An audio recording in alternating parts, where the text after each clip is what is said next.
आइए मित्रों, मैं राजेश आसुदानी रकीब नमस्कार, मैं डॉक्टर विनोद आसुदानी एक बार पुनः आपका स्वागत करता हूं थ्रू लिटरेरी लेंस में। के इस भाग में आज भी विनोद जी हमारे साथ एक कहानी है। जी हाँ, अब ये कहानी एक ऐसी कहानीकारा की है, शायद उनको अपने साहित्यिक हलकों में बहुत कम सुना हो, किंतु इससे पहले भी उनके एक दो कहानी जी, संग्रह दो किताबें उनकी शाया हैं। बिल्कुल एक कहानी संग्रह है तमन्ना, जी जो प्रकाशित हुआ है, और दूसरा जो संग्रह है उनका, जी वो सिर्फ ऐसी कहानियाँ जो उन्होंने केवल लिखी नहीं, बल्कि उनकी वास्तविक रचयिता से मेरा मतलब ये है कि वो सत्य कथाएं हैं, यानी वो सामाजिक कार्यकर्ता जो CBR कम्युनिटी बेस्ड रिहेबिलिटेशन जिसको कहते हैं, उनमें उनका सहभाग भी रहा है। तो वो उस तरह वो कहानियां हैं, सत्य कथाएं हैं, जिनका संकलन जो है चेतन शर्मा जी के साथ मिलके उन्होंने लिखा हुआ है, और उसका नाम है तमस की लौ। जी हाँ, तो इस लेखिका का नाम है गौरी सेन। तो उनकी आज एक नई कहानी जो है, और बड़ी छोटी सी कहानी है, आप इसको लघु कथा तो नहीं कहेंगे, पर एक कहानी, उसका नाम है उन्मादिनी, शीर्षक है उन्मादिनी। शीर्षक ही अपने आप में एक इंट्रिगिंग टाइटल कह सकते हैं इसको विनोद जी, क्योंकि उन्मादिनी से जाहिर है कि किसी महिला पर केंद्रित ये कहानी है, और उसके विषय में कहानी है, उसके भाव के विषय में कहानी है। तो क्या कहना चाहेंगे आप, ये जो कहानी, जी बिल्कुल, how it strikes? Definitely I will express my self my opinions on this story. लेकिन इससे पहले मैं श्रोताओं को एक बात का यकीन दिला दूं कि गौरी सेन की जो यह कहानी है, यह कहानी उनको एक कहानीकार के रूप में स्थापित करने में सशक्त हो सकती है और होगी। ये अपने आप में एक संपूर्ण कहानी है। दूसरी बात, नए विषय पर लिखी गई कहानी है, और तीसरी बात, बड़े कम्पैक्ट स्टाइल में लिखी गई है, तो इसका कलात्मक पक्ष भी कहीं भी कमजोर नहीं पड़ा है। बिल्कुल कसी हुई, सधी हुई कहानी कहेंगे और इसको। जी बिल्कुल, और इसका विषय जो है वो इसलिए अनछुआ कहूँगा कि इसमें एक, जिसको सीधे सीधे शब्दों में अगर कहूँ मैं, ताकि श्रोताओं का इंटरेस्ट भी बना रहे, कि फीमेल मास्टरबेशन की और इंगित करती हुई कहानी है। जी, बहुत ही कम आपको पढ़ने को मिलेगा कि इस तरह का फीमेल मास्टरबेशन किसी साहित्यिक रचना में आया हो। पहली बात तो, कई बार तो हम इस चीज़ को एक्नॉलेज ही नहीं करते कि इस तरह की भी कोई चीज़ें हो सकती हैं। यानी we simply reject the idea that the girls or women can derive erotic pleasure through their own bodies as well. Males के लिए तो फिर भी थोड़ा बहुत कहा जाता है कि हस्तमैथुन एक चीज़ होती है, लेकिन लड़कियों के लिए इस चीज़ को पूरी तरह से निषिद्ध माना जाता है, क्योंकि हम ये कई बार तो मानते ही नहीं कि उनकी भी कोई सेक्स डिजायर अपने आप में होती है। केवल वो, ये राजेश जी पूर्वी हमारे समाजों में ऐसा है, बाकी पश्चिम में तो बहुत आम बात सी हो गई है फीमेल मास्टरबेशन। लेकिन यहाँ के लिए तो बिल्कुल एक टैबू, और साहित्य में तो बिल्कुल निषिद्ध विषयों में से एक। इसमें दो, एक महिला पात्र है, एक दीदी है जो अपर मिडिल क्लास की वुमन है, और एक सरिता है जो कि काम करने वाली महिला है, कामकाजी, मतलब मेड सर्वेंट है जी।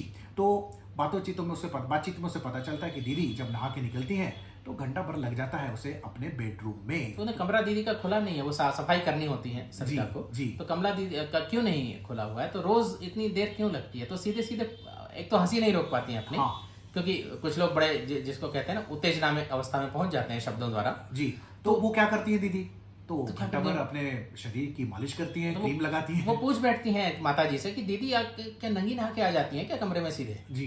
तो कहते हैं नहीं, वो तो ठीक है, लेकिन आती हैं अपना गाउन पहन के और सारे शरीर पर क्रीम व्रीम लगाती हैं, अपना करती हैं, इसलिए समय लग जाता है। अब इस बातचीत को भूल नहीं पाती सरिता। जी। उसके मन में कहीं कौतूहल निर्माण होता है, या एक प्रकार की सुनने से ही उसके शरीर में, जैसे उर्दू में हरारत कहते हैं, हलचल कहते हैं हिंदी में, वो निर्माण हो जाती है। एक प्रकार का एक्साइटमेंट, यानी जिसको कहेंगे इनडिस्क्राइबेबल एक्साइटमेंट वो फील करती है अपने बॉडी के अंदर। बिल्कुल। अब ये यहाँ वर्ग संघर्ष तो नहीं, पर वर्ग अंतर अवश्य है। अब इसके पास अपना कोई कमरा नहीं है ना, तो वो ये क्रीम लगाना नहाने के बाद, ये रोज संभव नहीं होगा दीदी, तो संभव नहीं होगा, लेकिन एक दिन मौका मिल जाता है सरिता को। जी, सरिता को मौका मिल जाता है। उसके पति सुबह सुबह अपने काम पर चले जाते हैं और वो शाम तक नहीं आएंगे, उसे पता था। तो उसके जेठ जेठानी भी गए हुए होते हैं, तो पूरे घर में वो अकेली होती है। 20 रुपया खर्चा करके वो क्रीम भी लाती हैं जी जी। और नहाने के बाद अपने रूम में आकर लेट जाती हैं और अब बड़े ही मासूमियत से कहूँगा सॉफ्टली अपने अंग प्रति अंग छूने लगती हैं और क्रीम से मसाज करने लगती हैं और उसे महसूस होता है कि एक अलग प्रकार का आनंद जिसे उसने कभी आज तक महसूस ही नहीं किया था उसके शरीर के भीतर जन्म ले रहा है। अब ये सरिता के लिए पहला अनुभव है इस तरह का, अपने ही शरीर को एक तरह से पॉजिटिव बॉडी इमेज जी जिसको हम कहें कि अपने ही शरीर को दुलराने का, अपने ही शरीर को एक पॉजिटिव वे में देखने का। अब इससे हमको वर्ग भेद का भी पता चल। दीदी के लिए कोई नया अनुभव नहीं है जी, उसके लिए रोज की बात है, ये रूटीन बात है। इसलिए और ये भी कहूँगा कि ये जो सरिता के मन के भीतर या उसको महसूस होने लगता है, पहली बार ये इस प्रकार के शारीरिक आनंद को महसूस करती है, तो this is awakening of erotic pleasure in a woman. और ये कहती है कि उनके पति का जो नाम है उससे हिंस्र प्रेम की अपेक्षा ये कितना अच्छा है। बिल्कुल। सो यू नो एक और भी एक फैक्ट है कि most of the woman specially in the eastern societies they are not aware that their body is wonderful source of pleasure and for them the orgasm is always inexperienced, unknown, mystery है उनके लिए। तो ये to discover orgasm within her, Sarita के लिए एक बहुत बड़ी डिस्कवरी है और ये हो सकता है कि करोड़ों करोड़ों महिलाओं के लिए आज भी वो एक अननोन प्लेजर ही हो। वो जब तक अपने आप को डिस्कवर नहीं करेंगी तब तक उस आनंद की स्थिति को भी प्राप्त नहीं कर पाएंगी। ये भी ये कहानी कहीं ना कहीं अपरोक्ष रूप से चलती है। अपरोक्ष रूप में तो इस कहानी में वर्ग की जो बात है वो भी आई है और ये जो सेल्फ डिस्कवरी की जो बात है, और इसके बाद चूंकि सरिता के लिए ये एक बहुत ही पहला और रेयर एक्सपीरियंस है, तो ये जो गतिविधि है वो एक मास्टरबेटरी लेवल तक पहुंच जाती है, हस्तमैथुन तक ये बात पहुंच जाती है। बिल्कुल। तो ये अपने आप में, क्योंकि लड़कों के लिए अगर सामान्य है तो लड़कियों के लिए ये चीज सामान्य क्यों नहीं होनी चाहिए। यहाँ ये भी कहीं ना कहीं बात हमारे जहन में आती है। और वो जो हस्तमैथुन का वर्णन है यहाँ लेखिका बड़ी ही सधी हुई भाषा में और केवल 2-3 पंक्तियों में बिल्कुल कर देती हैं। और ये साहित्यिकता है, और ऐसी सुंदर कहानी के लिए हम गौरी सेन जी और मैं एक बात कहूं, अगर आप इजाजत दें, मेरी भी कुछ पंक्तियां हैं जहां मैंने इस बात को लाने का प्रयास किया है। बिल्कुल। कि खलिश सी कोई दोपहर में पिघल कर कभी उसका तन मन भिगोती तो होगी। खलिश सी कोई दोपहर में पिघल कर कभी उसका तन मन भिगोती तो होगी। वो नस नस में महसूस करके कसक-सी उभारों और पोरों पिरोती तो होगी। मुझे जज्ब करती सुलगती सिसकती पसीने पसीने नहाती तो होगी। मुझे जज्ब करती सुलगती सिसकती पसीने पसीने नहाती तो होगी, कहीं एक मासूम नाजुक सी लड़की।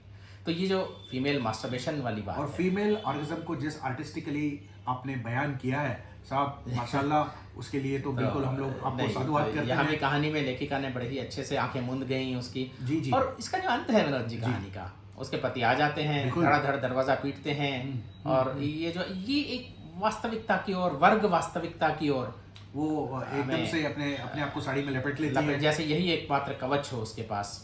तो ये बहुत एक वास्तववादी कहानी भी है, इसको कह सकते हैं। आप इसको और गहराई में कवच से आपको ख्याल आता कर्ण का, जब कवच चला गया तो उनका मृत्यु हो जाती है। तो ये कवच है स्त्री का कवच। तो हमारी ये मानसिकता ही है कि वस्त्र जो है वो स्त्री का कवच है, उसके अलावा स्त्री बहुत ही वल्नरेबल और नहीं जी पाएगी। तो इसलिए घूंघट का जमाना था, अब ये जमाना, तो हम इन चीजों के प्रति बड़े ही कंजर्वेटिव ख्यालात वाले, कम से कम ईस्ट में मैं कहूंगा।